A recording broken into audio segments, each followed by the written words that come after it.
So the first question is about building Rome. I think that's worth to talk about it. It's clear that in Italy we have a big problem in the relation between the contemporary architecture and historical architecture.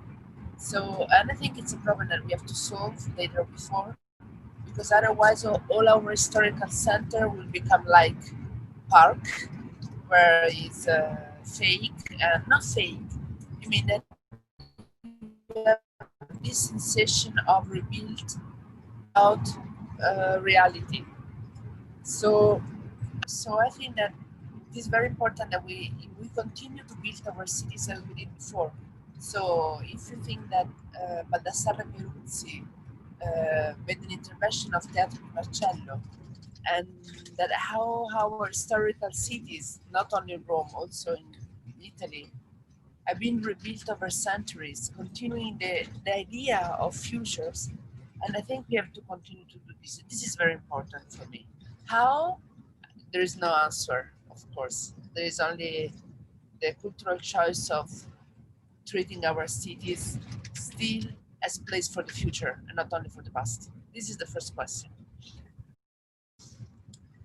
This is very important to me. I think that we have been in the 90s and in 80s and 90s, we after let's say the 70s, which have been very generous period. In the 80s and 90s, we saw a very egocentric architecture, very much concerned about itself, the shape, the form, well, without any really interest in the relation with the city. Where is, I think, the point? The point is if architecture has to be a relation with the city, or if architecture is just a sculpture that we can position everywhere. And and I think this is the first point. I think it's time to move on. When I see this, when I see some architecture like sculpture nowadays, I see this is very old style. It's really it's really old style. So we have to go ahead and think that architecture has to go back and find a relation with the city, which is I think the real position for architecture. Then we have the small villas. Then we have, of course, the something that is different, the churches, for example. But architecture in its history has been always been related with the city. And then the second question, the second answer is, and how architecture, when position itself in the city, has to move or behave in relation to the public space.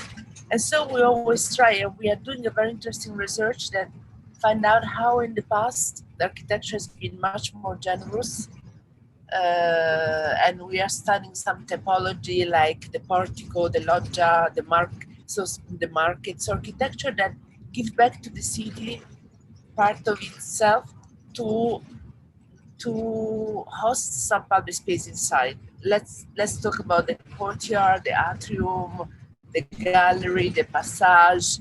So typology that been generous in itself, and this is very contemporary. I think you can do fantastic architecture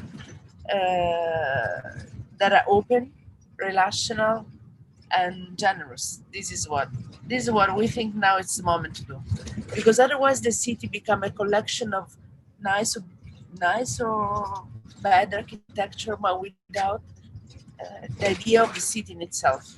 So this is, I think, a very important point to me.